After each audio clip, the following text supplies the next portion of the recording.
వాళ్ళ నాయకుడి దగ్గర నుంచి మొదలుపెట్టుకుని ఇటు మంత్రులు కానీ ఇక కార్యకర్తలు కానీ ఎవరైనా కానీ అందరూ కూడా ఒక్కసారిగా జగన్మోహన్ రెడ్డి గారి యొక్క వ్యక్తిగత హననం మీద వాళ్ళ యొక్క ప్రెస్ మీట్లు మొదలుపెట్టారు.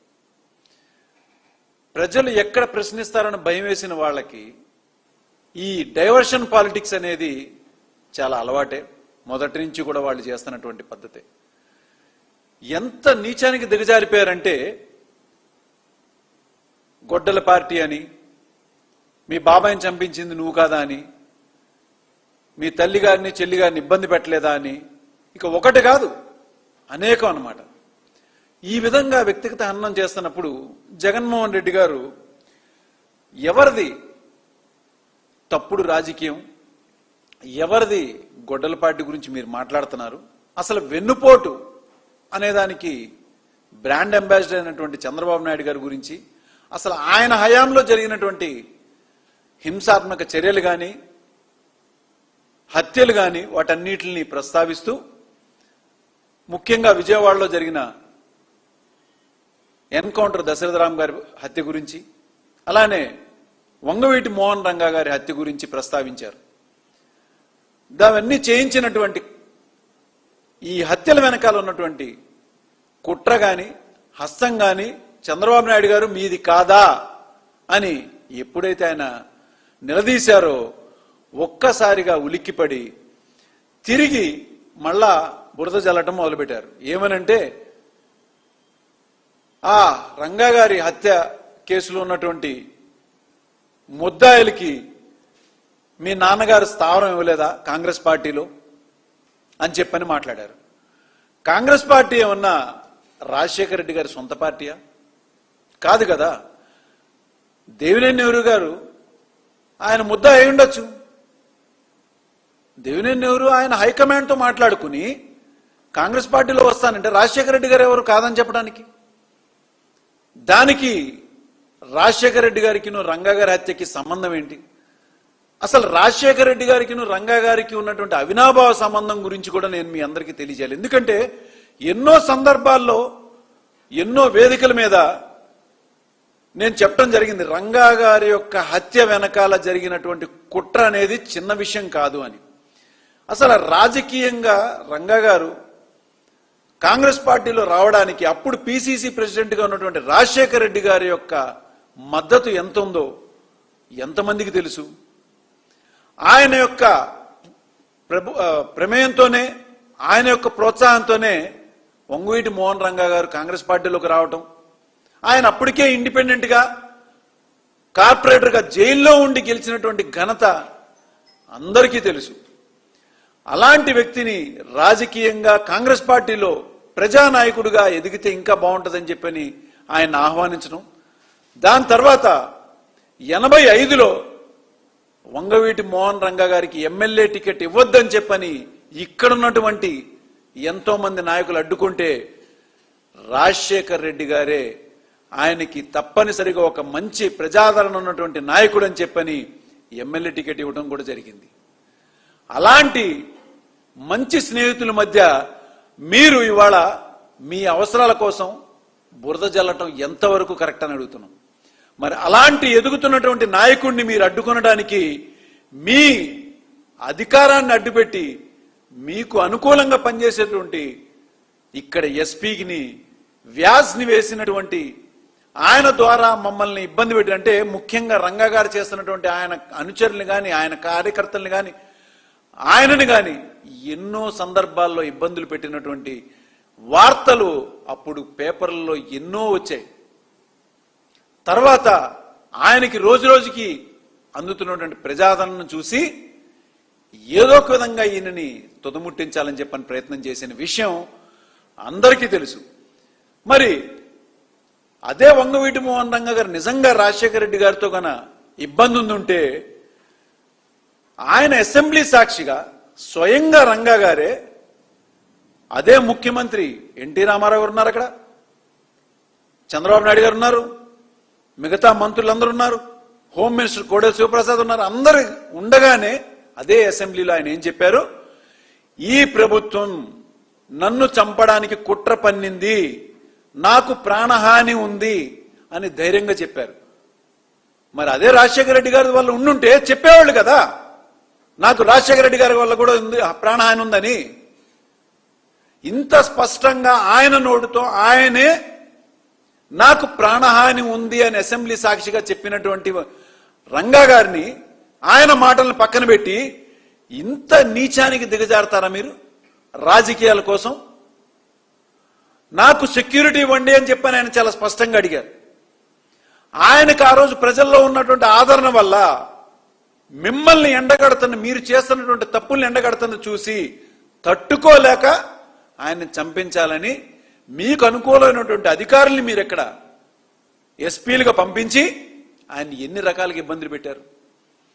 దాని ద్వారా ఆయనకి వస్తున్న రోజు రోజుకి ఇంకా మీరు చేస్తున్న తప్పుడు పనులకి ఆయనకి ప్రజాదరణ పెరిగేసరికి ఇంకా మీరు పోలీస్ డిపార్ట్మెంట్లో కూడా ఈయనకు అనుకూలమైనటువంటి వ్యక్తులు ఉన్నారని చెప్పని దాదాపు 350 మందికి పైన ఉన్నటువంటి పోలీసు వాళ్ళను కూడా ఈ కృష్ణా జిల్లా నుంచి మీరు బదిలీ చేయడం జరగలేదా?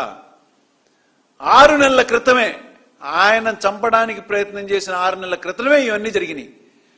ఆ విషయాన్ని కూడా అప్పుడు జూలైలో జరిగినటువంటి కాపునాడు యొక్క మీటింగ్ లో ఈ యొక్క ప్రస్తావన, అనేక అంశాల్లో ఈ యొక్క ప్రస్తావన కూడా రాలేదా?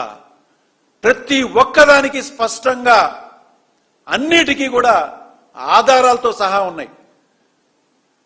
అదే రంగా గారిని ఎస్పీ వ్యాస్ గారు నేను డైరెక్ట్ గా ఉంటే ఇది సాధ్యం కాదని ఆయన బదిలీ అయ్యి గిరీష్ కుమార్ గారిని అక్కడ పెట్టి కోడేల శివప్రసాద్ గారు అప్పుడున్నటువంటి హోంమంత్రి ఎస్పీ వ్యాస్ వీళ్ళిద్దరూ కలిసి కుట్ర పన్ని మరి చంద్రబాబు నాయుడు గారి యొక్క ప్రోద్బలంతోనే ఆ రోజు రంగా గారిని చంపించారు.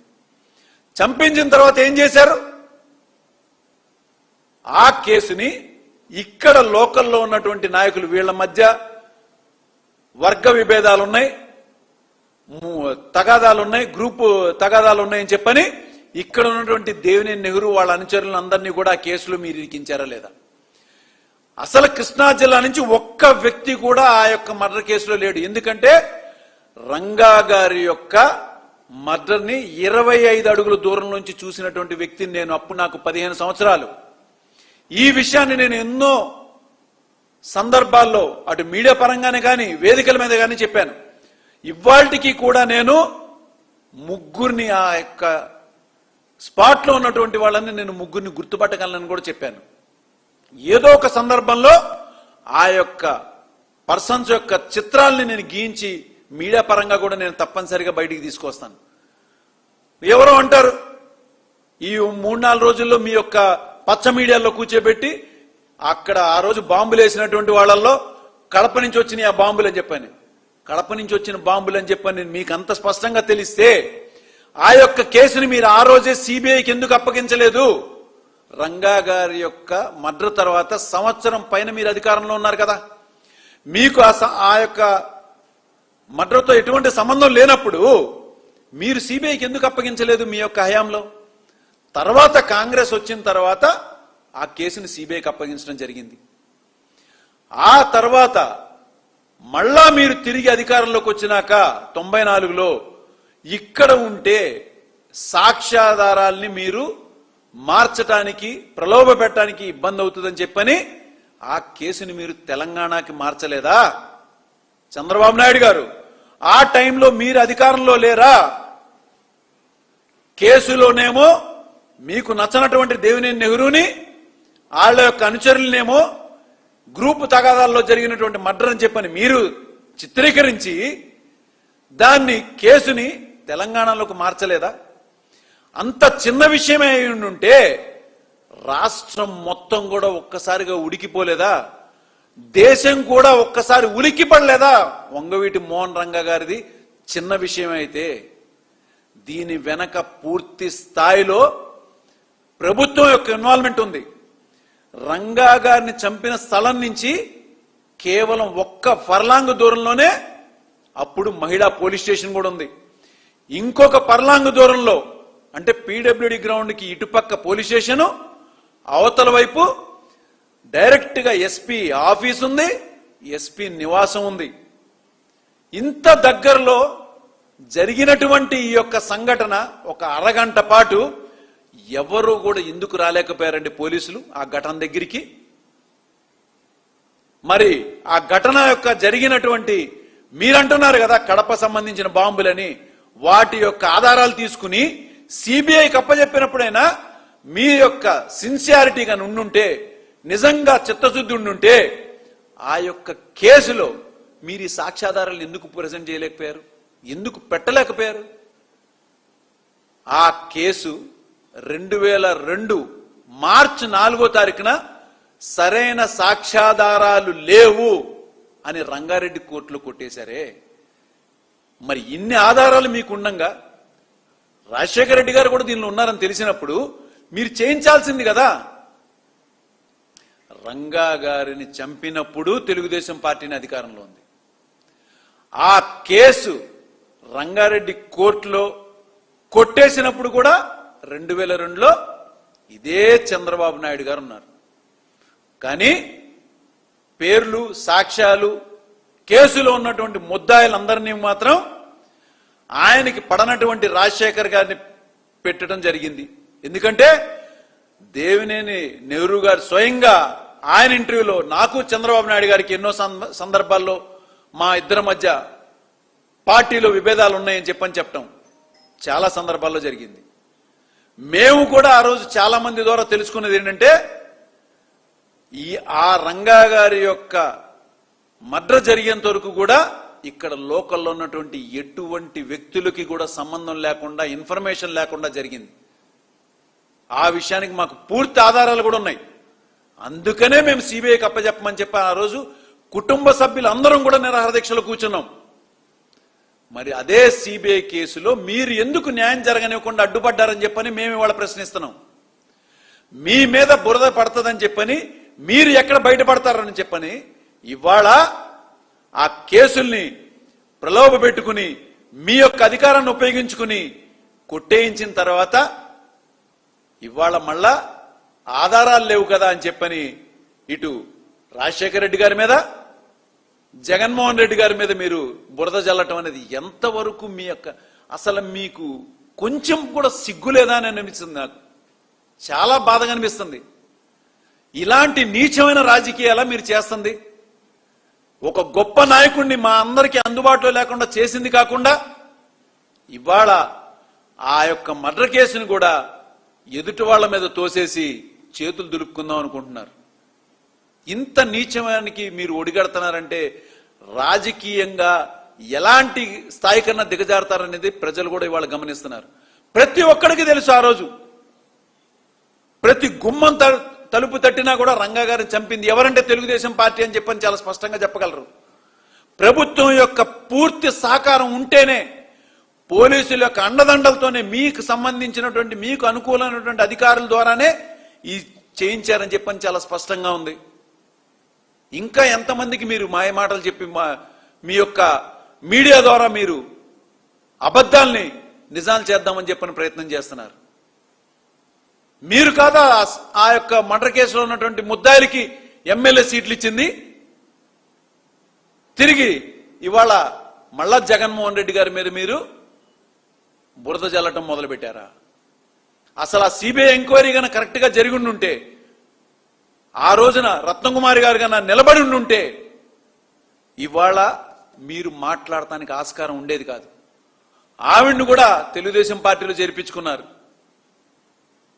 ఇంత కుట్రపూరితమైనటువంటి పనులు మీరు చేసి ఇవాళ జగన్మోహన్ రెడ్డి గారికి సంబంధం ఉందని చెప్పని, వాళ్ళ నాన్నగారికి కూడా సంబంధం ఉందని చెప్పని మాట్లాడుతున్నారు. ఎంతో మంది సీనియర్ నాయకులు ఉన్నారు రంగా గారితో ఆ రోజు ఉన్నటువంటి వాళ్ళు. ఉండవల్లి అరుణ్ కుమార్ గాని ఇంకా చాలా మంది పెద్ద నాయకులందరూ కూడా చాలా స్పష్టంగా ఆ రోజు చెప్పడం జరిగింది. చంద్రబాబు నాయుడు అనే ఆయన వచ్చిన తర్వాతే పార్టీలోకి ఇలాంటి నీచమైన రాజకీయాలు, ఇలాంటి హత్య రాజకీయాలు మొదలైనవి అని చెప్పని అందరూ చెప్పారు. పోనీ హరిరామ్ జోగయ్య గారిని తీసుకుందాం. ఆయన మీ తెలుగుదేశం పార్టీలో ఉన్నటువంటి వ్యక్తే కదా.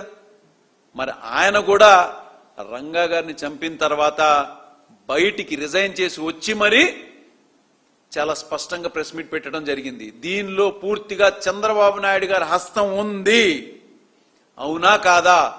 అందుకే నేను ఆ పార్టీ నుంచి బయటకు వచ్చేసానని చెప్పని చాలా స్పష్టంగా చెప్పారు. మరి ఆయన మీ పార్టీలో ఉన్న వ్యక్తే కదా. చంద్రబాబు నాయుడు గారి యొక్క ఘనత మీ అందరికీ మళ్ళీ మళ్ళీ చెప్పాల్సినంత అవసరమైతే లేదు. ఎందుకంటే ఆయనకి